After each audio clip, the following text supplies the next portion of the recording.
epic build about to take place. Spring is almost here. We have tons of chickens. I have to build a coop. So back here in the corner, we're going to build a coop, kind of match the rest of our aesthetics around here, and it's going to be pretty neat. So I'm going to try to do it on a dime, not really on a dime, but for about a fraction of the cost, 1/4 of the cost.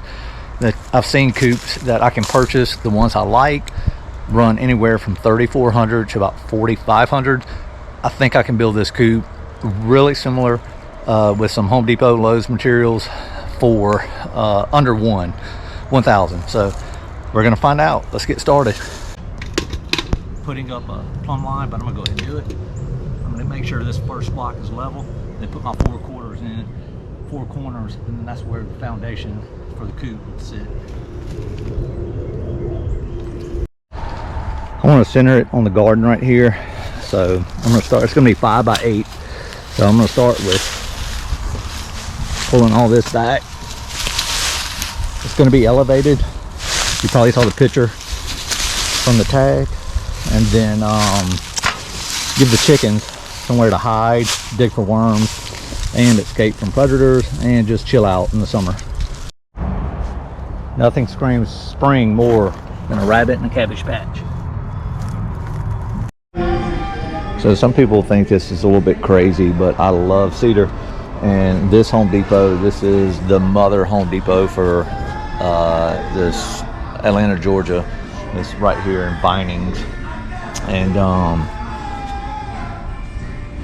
there's multiple choices. There's a bunch of 2x4s, 2x6s. These are the pickets. I'm going to use cedar pickets. I'm going to use for the exterior, and then I'm going to rip some down for the batten. But here are some longer, larger pieces too. And then they even have these little 2x2s that I like. So loaded up, and I got a little easy path. I got my spot cleaned out, ready to get going. All right, back with the lumber, getting the gear on, the foundations going in, and then so I'm going to show you piece by piece, not the whole thing, but I'm going to go ahead and make the first cut right here for the foundation, which is going to be all cedar, and then I will clue you in as to how the rest of it is put together.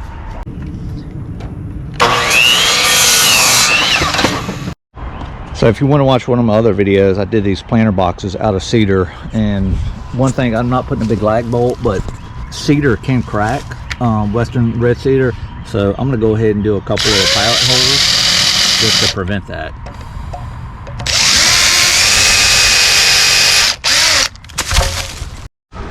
So I'm noticing my blocks were not super square, but the foundation is. Again, everything is all cedar, because we'll get in here occasionally and wash all this out, so I will have plastic, but I'm gonna have a cedar. This is gonna be a cedar bottom too, and then I'm gonna have some plastic over the top. And also another tip for doing a little project is I'm working in all this pine straw. I use white screws. I've never seen these before. Normally they're tan or green, but I went ahead and got white, so if you drop it, you can find it easy. So yeah, not that many joists, basically 3 in between the thing, but I like it. It's nice and firm, so no sponginess. I did go ahead and finish screwing it, and I like it.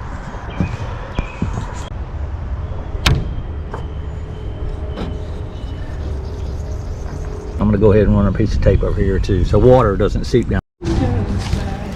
Moving slow, but front wall set back 12 inches off the front.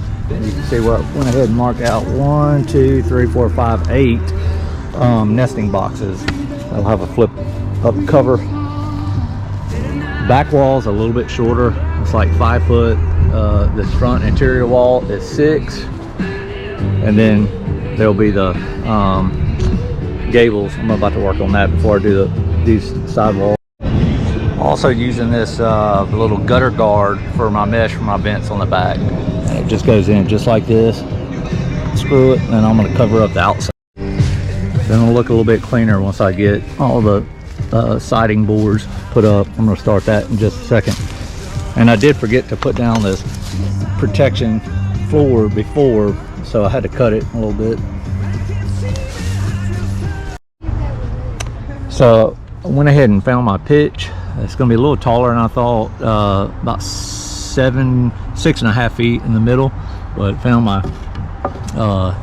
my angle. Looks like I need a right there, so I'm comfortable with. And then another little trick I'm going to do, so I got the Craig jig out, so when I go to join these two right here, I'm going to join it right here. Set my jig for, I'm just using regular screws.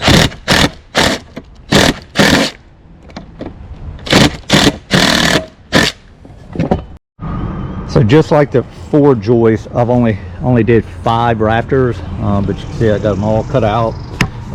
This worked out well. This thing's pretty steady, so I don't have to put a brace right here. Gives me better headroom. Notched, I think they call that the bird's mouth, right? Notched all that out. And then once I get it hung, I'm gonna pop a line so I can see how much of this eave I want to cut off, because I want to make sure I'm covering this probably by a couple more inches, maybe even 3, so the rain falls off of the nesting area and box. So at the last minute, it's Saturday and Jude's bringing out the windows, 24 by 36. Cut these babies open, see what they look like, and hopefully they're not broken. So here's where we're coming so far. Again, cutting a bunch of this off right here after I pop a line. But these are just my bracings, which those fence boards work out well for doing bracing as well, but everything's square. So let me get this thing finished.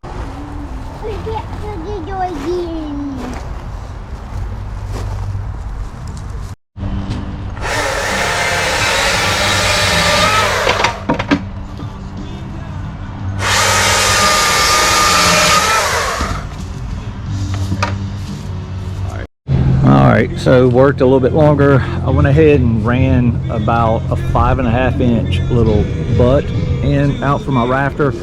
That way I'm going to put a board underneath and then a fascia board right here. Both of these will be cedar pickets, the same thing I've been using. I'm going to go ahead and run these back 2 walls since this is done.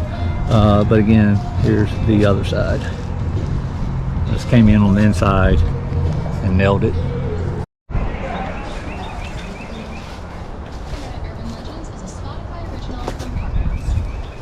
Getting really close, framing out the door, which I did make 24 inches. It's about the size of my shoulders getting through here. So, yeah. All right, back at it, day 2. Last night I went ahead and put a tarp up here. Come over here, Chunk. And today I'm gonna put this little eave, a little brace on there. It just gives it a look. Now I'm gonna just run the boards right here, and then the same thing on the chicken box down the bottom. All I did is put a board up there, sized it up, and put 2 little toenail screws.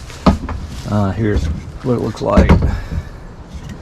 So I was out here, I already made a couple cuts, but right here in the corner, whoops, wrong way. Right here, nothing. I kind of matched the pitch of the roof. So I'm trying to determine the height of my nesting boxes. Obviously they need to be 12 by 12, I already mentioned that, but when the kids come out, this is the highest part off of the foundation. I want to make sure my kids can reach over and grab eggs. So I did a little test. This is 16 inches right here. Jude, pretend you're getting an egg. It's a little too high and he can't quite get down there. So I'm gonna lower it down to, let's say 15 or 14. Now try, buddy. Perfect. That's about 15 inches. So I'm gonna do either 14 or 15. So finish out this wall. I'm gonna trim this, and then I'm gonna do a little molding right here. And I also, where my boards only went up to 5.5, 6 feet tall right here, I cut it, finished up to the top of the roof, and I'm gonna run another piece of mold right here. And remember, I screwed this. Hold this, Chunk. So another little, this is only screws, so I don't want to knock my screw out. Anytime my pneumatic air gun messed up, so now I'm nailing, you want to put some weight behind it. preferably a sledgehammer, but that helps. It's time for my door, which is very square. I got a few measurements right here on my block, from my left to my right, and then I'm gonna run 3 cross beams and then 2 supports, both on the upper and lower, and then run my fence board on the back. But you can see I left a little bit of a gap here on the top and bottom using my cheat boards, and you'll see what it looks like. I'm gonna go ahead and start cutting. So here you go. This is kind of what it looks like. I'm going to put my hinges on this side too. Spring loaded hinges, so if you walk in, the door automatically closes behind you. And now I'm just going to put the fence board on there, then I can hook it up to the coop. Alright, windows in, almost done. I'm going to go ahead and put the roof on in case I can't finish this tonight. And this is what I was talking about. It comes pre-cut. They come in 36-foot sections, so I had to get 6 total. I'm about to throw those up, and then here's my end caps and my ridge vent. So this is untreated, that's cedar, but this is untreated, so I went ahead and put this house wrap tape on the back of this plywood because I don't want moisture soaking through there and expanding that over time. This cedar will give it some protection, but the back of the cedar could have moisture, so that's a little extra layer of protection.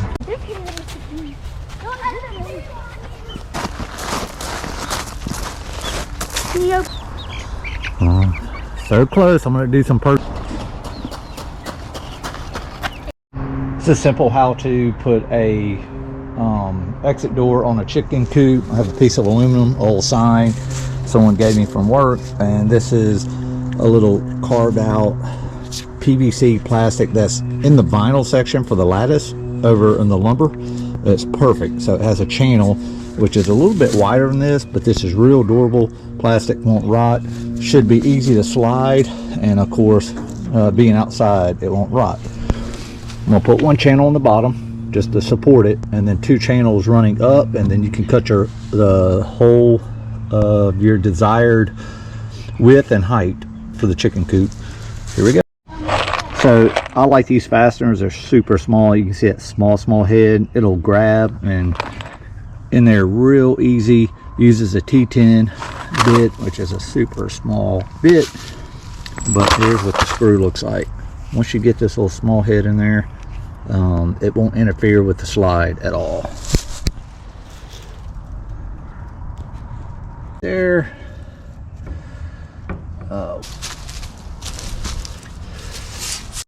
I had a leftover piece of this, about 12 inches, so I'm going to put 6 to 7 inches right here, and then on the other side, and that's going to be my bottom guide. I'll put a handle right here, and then come in on the inside, and then in here, my second brace will be up here against the top. So from the inside or the outside, you can grab it, and it's going to be a box just like this. And I just realized you can block these 2 nesting boxes right here if you need to for whatever reason. But, all right. Got a little special treat for my daughter and my wife, since they do so much of the work around here in the garden and taking care of animals. I hung these little things up right here, and I'm going to paint a bunch of the tools pink. So just for them, they'll love this. So all these tools, I like to paint my tools because they get rusty and stuff, but I'm going to go ahead and wire brush this and paint it pink. Surprise! And there you have it. Pink tools for the garden and the chicken coop. I need more bedding, a larger water thing, and another hanger, but you can see they like it. Here we go. So I'm not sure what type of tree this is, some type of wax myrtle or some crepe myrtle or something, but I like the diameter and the size, so I'm going to trim these up. I already cut them, trim them up, and then put them in here on the back wall. Our run should be here next week sometime. I'm going to put that temporary run back here, and also have this tree that I will have to cut down because it's going to enclose it, but I'm going to cut it about 6 foot tall. That's the same height as the chicken run, and we went ahead and added some little roosting sticks for them to hang out inside the coop, which will be really cool. Okay, I'll get this. First one out the coop. So I have to show you all these set up. So you notice it says that this can last up to 10 years with minimal care, and that just includes taking it out, rinsing it, and then letting it dry out before putting it back in. But it's really nice. I'm gonna do a full kids have been out here playing, but I'm gonna clean the box out, the coop out really well, and you'll see how everything we have set up in here, including the sliding door that has a string on the outside, and then get this painted